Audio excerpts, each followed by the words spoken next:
Montmillon et Rivière-Salée. Gédimat au cœur de l'ouvrage.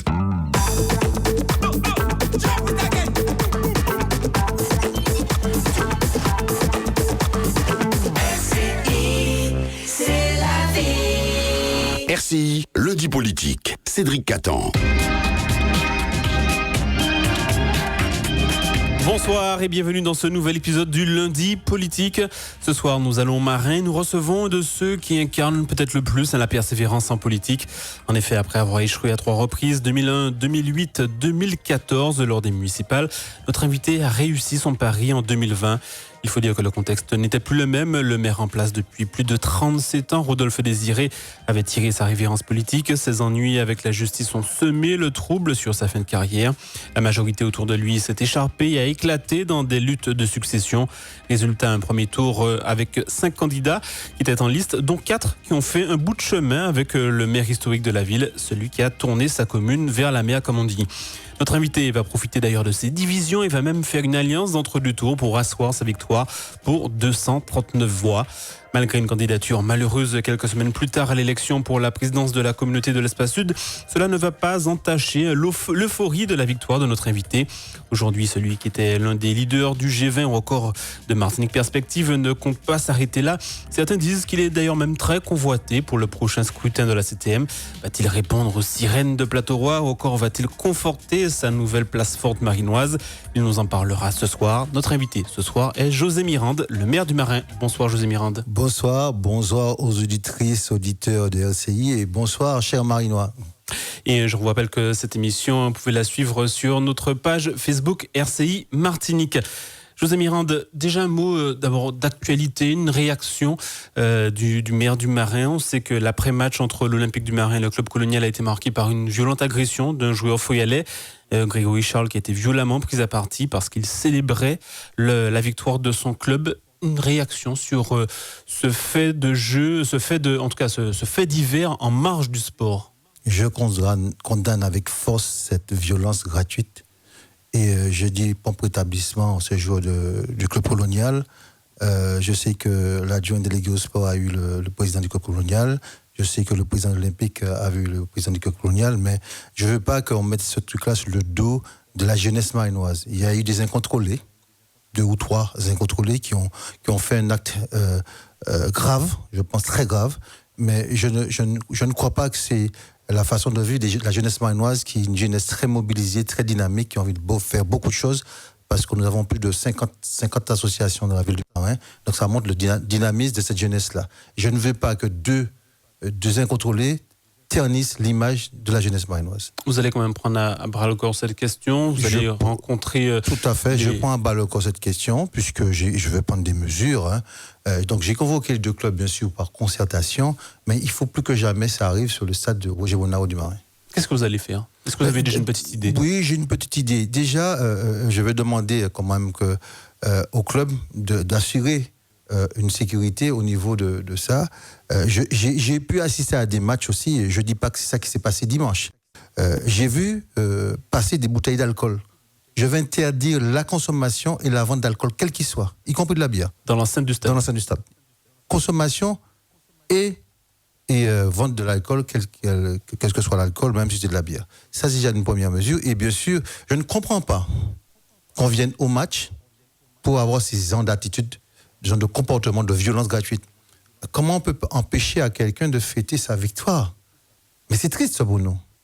Et c'est pas honorable pour ceux qui l'ont fait. Voilà. Merci pour cette réaction. Passons maintenant à vos premiers mois, vos premiers pas en tant que maire. On a envie de dire un ouf après 3 échecs, une victoire. Comment vous avez vécu cette victoire? Bizarrement, c'est une continuité. Bizarrement, j'ai l'impression de continuer, c'est l'œuvre normale. Il y a eu un moment de ma vie, j'étais dans la majorité et j'ai vu un peu comment les choses se passaient. À un moment, je me suis retiré parce que je n'étais pas en accord avec ce qui se passait. Et logiquement, je prends les rênes de la ville. Je suis bien. Malgré les difficultés, je dis que je prends du plaisir avec mon équipe à être dans cette ville aujourd'hui. C'est vrai, on a de la chance de quasiment tout construire aujourd'hui, ou tout reconstruire.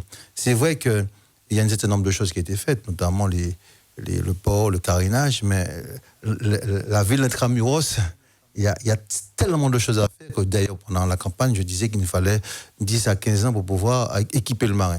Mais nous sommes dans cette dynamique, je suis très content et quand je me réveille le matin, quand je vais en mairie, je suis très content parce que j'ai l'impression de vivre une belle aventure. Vous me disiez juste avant qu'on entre à l'antenne que voilà, prenez votre pied, que c'est même plus facile pour vous d'être maire que d'être dans l'opposition.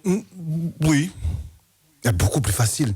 Dans l'opposition, il y a beaucoup de souffrance. Vous savez, tout ce que vous pouvez imaginer et penser, il faut que les gens faut dire ça aux gens. Quand on est dans l'opposition, on ne peut que penser. C'est une majorité qui est faite par la loi. On n'agit pas. C'est ça, c'est la frustration. En fait, qu'est-ce que vous pouvez faire ? Vous allez défendre une idée, vous êtes 10% sur 90%. Donc, même si vous intervenez, bon, on vous écoute. C'est comme ça, la loi est faite comme ça. Il y en a un bloc qui a 23, un autre bloc qui a 6. Bon, ça ne passe pas. Et des fois, je n'ai pas été un mauvais opposant. Je n'ai jamais voté le budget pendant 20 ans, le budget, mais j'ai été très organisé, réactif, etc. Mais je n'ai pas non plus été un opposant actif dans la dernière mandature. J'étais un opposant passif.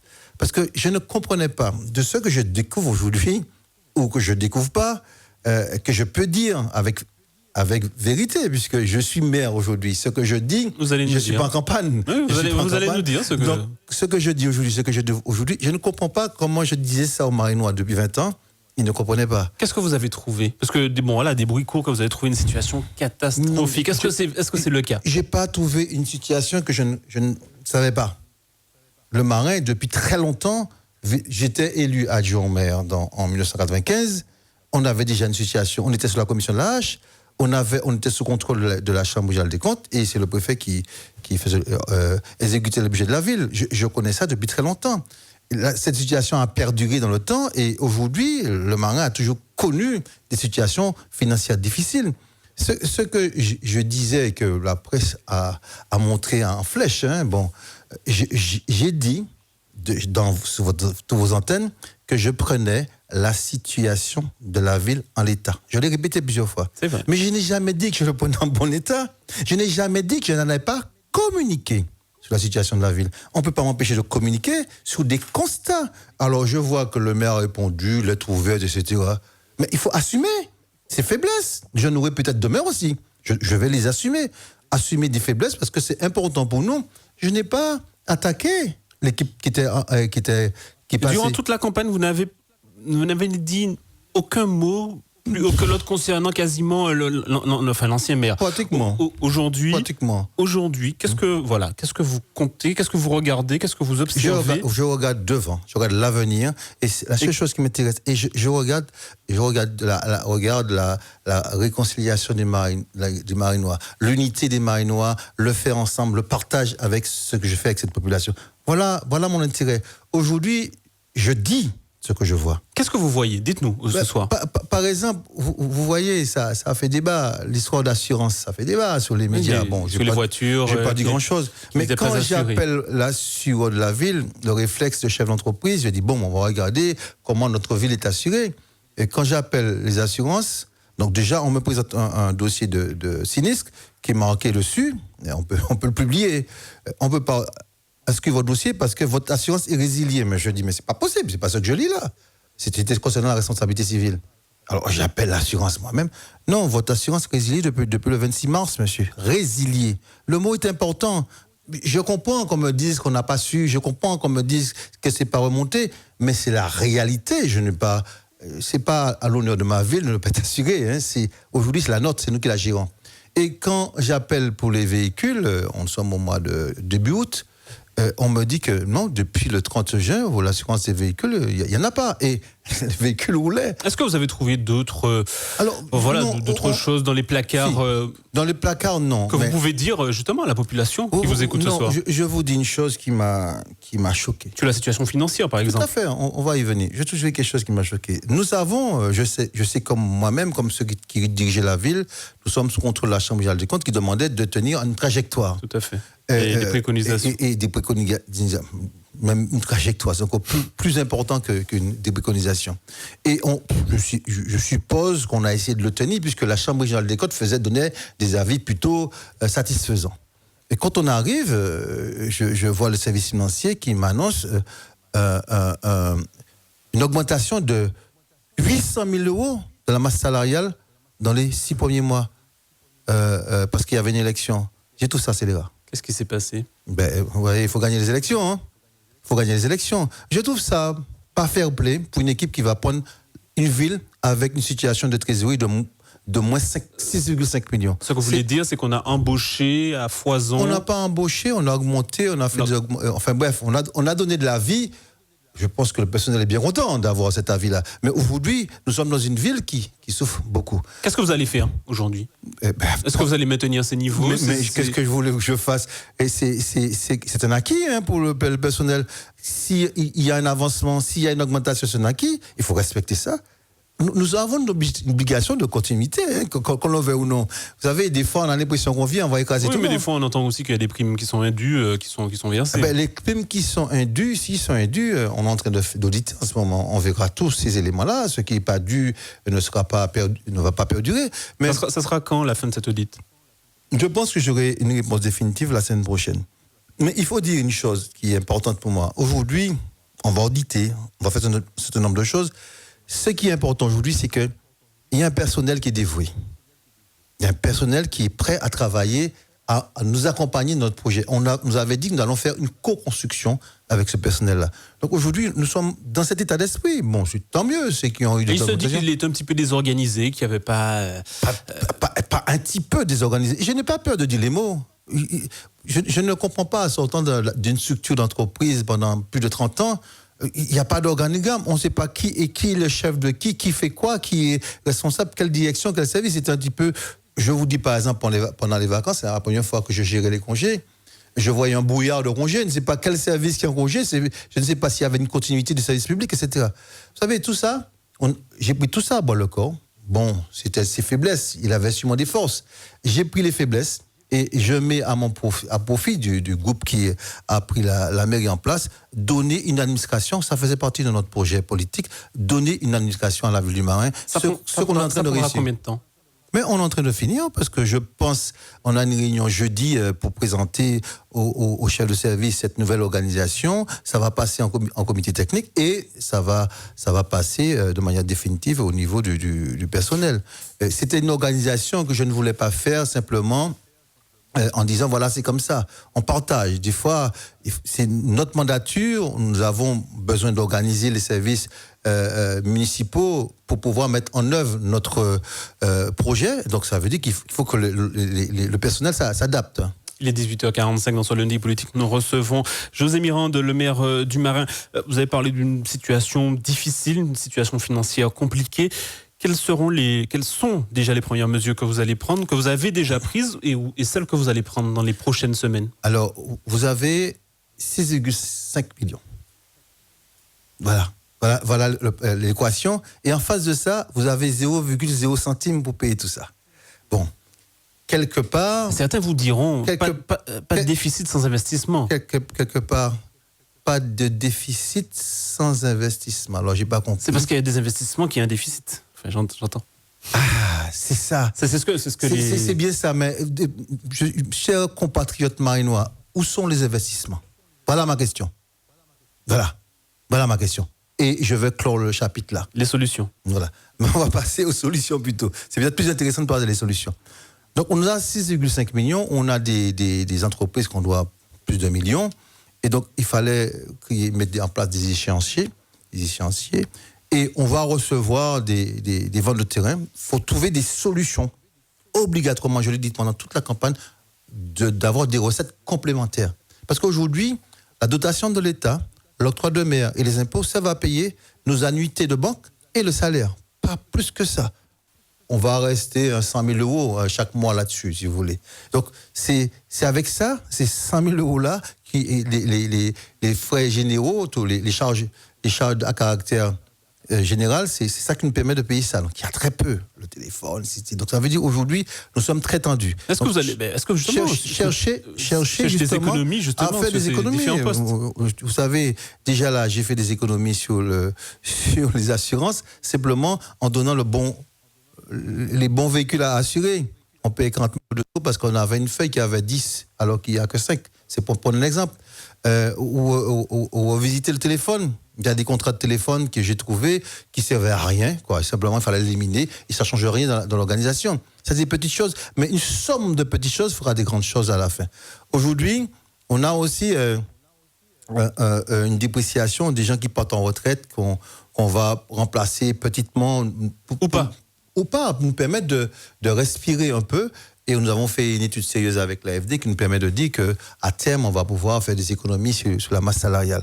Mais ce qui est intéressant pour nous, c'est de trouver des recettes complémentaires. Ça veut dire aujourd'hui, nous avons engagé des démarches pour revoir nos DSP, les délégations de services publics, notamment le port, les 2 DSP du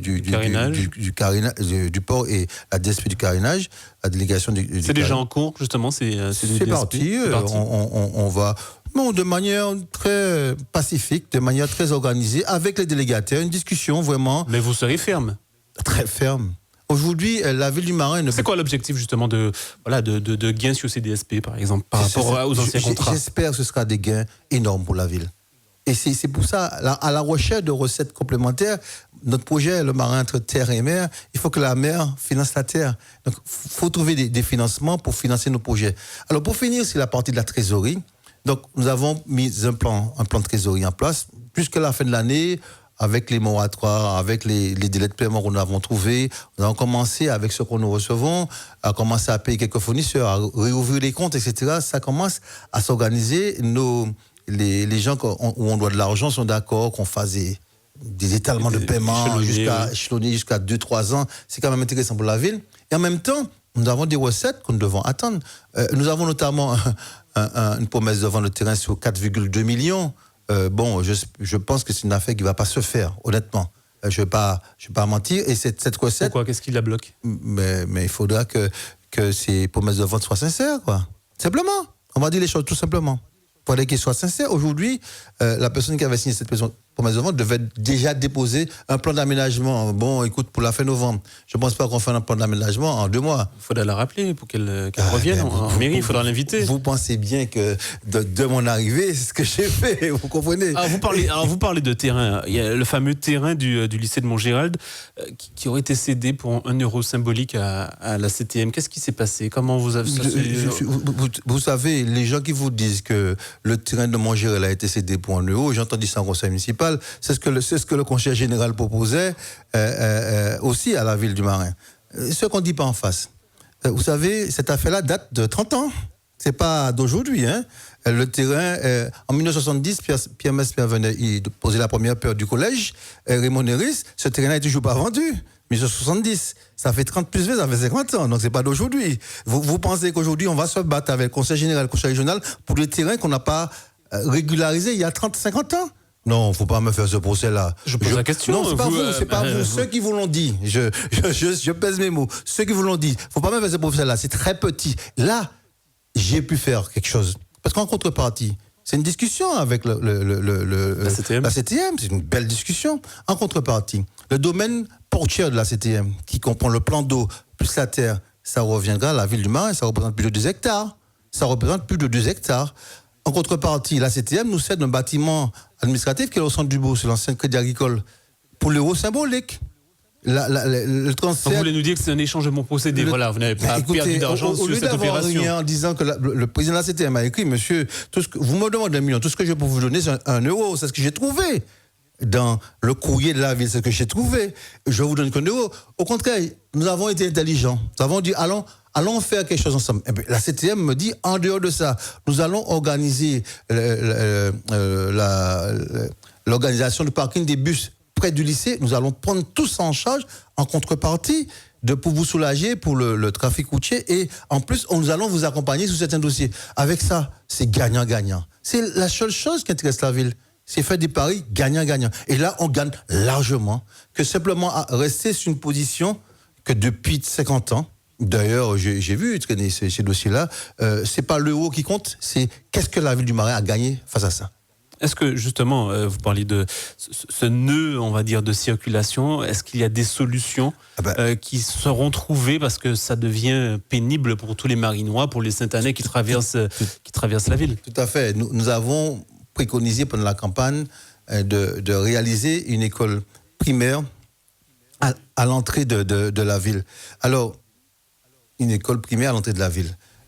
Nous pensions, dans la mandature, pouvoir réaliser qu'une école primaire. Ça, c'est pour éclater un petit peu la population qui traverse ce périmètre-là pour aller à l'école primaire qui se trouve au centre-bourg. Et on a constaté, je profite de le dire, avec le plan Céisantine, avec les fonds Barnier, nous allons pouvoir, dans la mandature, refinancer l'ensemble des écoles primaires de la ville. Sur environ 25 millions d'euros qui seraient investis avec un apport de la ville de zéro. C'est un dossier qui est dans la continuité ou c'est un dossier que vous lancez? C'est tout neuf. Je pose la question. C'est tout neuf. Non. Il y a toujours été question de créer une nouvelle école au Marin. Je ne peux pas dire le contraire. C'est à Maison Rouge. Mais l'intelligence de ça, pour moi, si on fait une école à Maison Rouge, je n'arrange pas les choses parce que toutes les populations du nord-ouest du Marin, il fallait traverser toute la ville pour aller à Maison Rouge. Donc j'ai proposé une école pour que toutes les populations, le bassin de Montgéral, un gros bassin de population de pratiquement 3000 habitants, puissent aller à l'école dans cette zone-là. Donc on a organisé cette chose-là qui réduit de manière sensible la circulation. En plus, on a demandé à la CTM de prendre en compte l'arrêt des bus, le transport des élèves pour les déposer ces élèves-là près du lycée, mais pas près de la route. C'est ça qui pose problème le matin. Beaucoup de problèmes le matin. Donc, on ne va pas dire qu'on va arrêter cette difficulté. On va sensiblement améliorer la circulation à l'entrée de la ville. La ville du Marin, son classement station touristique, station tourisme a été retoqué. Finalement, vous entrez dans le giron de l'office du tourisme intercommunal, comme toutes les communes du Sud aujourd'hui. Est-ce que ce n'est pas quand même un manque à gagner? Je me sens bien dans ça. Je suis aussi vice-président. Je sais bien. Vous savez, il y en a qui déjà avant. Hein. Oui, il y en a qui n'ont pas compris. Ça fait longtemps que je dis ça. Il y en a qui n'ont pas compris que l'espace sud, c'est nous aussi. C'est la continuité de la ville. Je vais développer le tourisme marinois à travers l'OTI. Je suis membre de l'OTI aussi. On va faire ça. Donc aujourd'hui, vous savez, si vous voulez aller sur ce sujet de l'Office du tourisme du Marin... Ah non, je pose la question. Il ne faut même pas aller là avec moi parce qu'il y en a qui vont pleurer. Parce qu'aujourd'hui, c'est un office qui est complètement déficitaire. C'est quelque chose d'épouvantable. Aujourd'hui, je ne m'en mêle pas pour l'instant. Il va disparaître. L'Office du tourisme du Marin, ça n'a rien à voir avec la municipalité du Marin. J'ai pris du temps parce que je n'avais pas bien compris les choses. Et je le dis ce soir à ceux qui veulent l'entendre. Il y avait une convention qui était passée entre l'Office du tourisme du Marin et la ville du Marin, qui a été rejetée par l'État. Nous n'avons plus de compétences tourisme. Ça veut dire qu'on avait pris une délibération que nous allons retirer aussi. On n'a pas à nommer des gens. Estimez que c'est une coquille vide aujourd'hui? Je ne sais pas si c'est une coquille vide ou pas, parce que ça ne m'intéresse pas. C'est une association, loi 1901. Ceux qui sont à la tête vont le gérer. Je dis ça comme ça. Et l'avenir dira. Voilà. On ne va pas aller plus loin là-dessus. Un dernier mot sur le tourisme. C'est une ville quand même touristique, mais il y a peu de grands établissements hôteliers, il y a beaucoup de maisons. Il n'y a pas du tout. Oui, mais voilà, il y a beaucoup de villas, mais finalement pas de grands hôtels. Alors, il y a quand même une donnée qu'il faut noter. Il y a une transition dans l'occupation pour le tourisme. Beaucoup de touristes préfèrent aller chez l'habitant. Il y a quand même beaucoup de maisons. Mais est-ce que vous allez pousser pour quand même la création d'un grand hôtel I have a dream. Je peux dire ça. J'ai le rêve d'avoir un hôtel de congrès en Marin. Vraiment, c'est un rêve. Je ne vais pas mettre ça sur le plan d'un projet que je vais avoir demain matin, mais je me battrai toute la mandature, ou les mandatures, les Marinois me font confiance une deuxième fois, puisque je ne peux pas aller plus loin que ça, et d'avoir un hôtel de congrès, parce que, ayant sillonné un petit peu le monde, je pense que c'est un outil qui est adapté à la ville du Marin. Il nous reste moins de 2-3 minutes, José Muant. Ouais, ça va très vite. Un mot quand même sur cette élection qui arrive en mars. Je disais que vous êtes sollicité comme beaucoup d'autres, je suppose, en ce moment. On se souvient, en 2015, on s'était vu. Voilà, à l'époque, on parlait de G20, de Martinique Perspective. finalement, ça en est où? Est-ce que finalement, vous êtes toujours dans une démarche, vous seriez impliqué quand même dans cette campagne pour la 7e? Est-ce que vous serez comment sur une voulez-vous liste que, en tant que maire d'une ville, que je sois absent d'une échéance comme ça? La 7e, c'est nous, hein, c'est le pays. La Martinique, c'est aussi le Marin, c'est aussi la Martinique. Donc, je ne peux pas être absent dans un débat comme ça. D'ailleurs, nous avons tenu une grande réunion avec mon groupe dimanche, nous étions 30 dans une visio pour dire comment on voit les choses. Aujourd'hui, comment vous voyez les choses? Vous allez savoir ça jeudi. On allons faire une campagne médiatique pour dire voilà notre vision.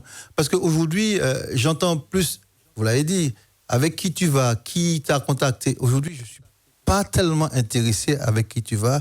Je suis plutôt intéressé avec qui on va faire quoi. Voilà. C'est cette question-là qui m'intéresse. Qu'est-ce qu'on va faire à la 7e? Qu'est-ce qu'on attend de la 7e? C'est vrai que j'avais beaucoup travaillé au moment du G20, au moment de Martinique Perspective, beaucoup travaillé sur des visions politiques, pour des objectifs. Aujourd'hui, avec Dynamique Marinoise, nous avons mené une réflexion et nous avons dit aux Martiniquais, voilà un petit peu notre vision. Après, les choses vont s'organiser. Alors, me dire avec qui on partira et comment on sera, nous ne sommes pas là du tout. Aujourd'hui. Mais ça compte également. Comment? Ça compte également. Oui, ça compte avec qui vous allez. Au moment où on va nous répondre. Vous avez vu sortir un programme de quelqu'un aujourd'hui pour la 7e? Je ne pense pas. Vous êtes journaliste, je ne pense pas que vous avez vu ça. Ce n'est pas encore l'heure des programmes. Donnez-nous aussi. Alors, le mercato du football vient de se terminer, celui de la politique. Je suis dans cette optique-là aussi. Nous avons une vision globale de ce qu'on espère pour notre pays, pour ce que représente la collectivité marinoise. Et puis, on verra bien avec quelles personnes on pourra s'allier ou pas. Avec des gens qui étaient dans le G20 à l'époque? Bon, vous savez, je ne suis vraiment pas là. Vous savez, je l'ai dit pendant la campagne, mon parti c'est le Marin et j'y crois jusqu'au bout. Merci José Mirande d'avoir été l'invité de ce lundi politique. Merci à vous pour votre fidélité. Rendez-vous la semaine prochaine avec un nouveau maire élu. Cette fois-ci, on ira à Saint-Joseph. Merci, M. Caton. Bonne soirée à tous. Merci.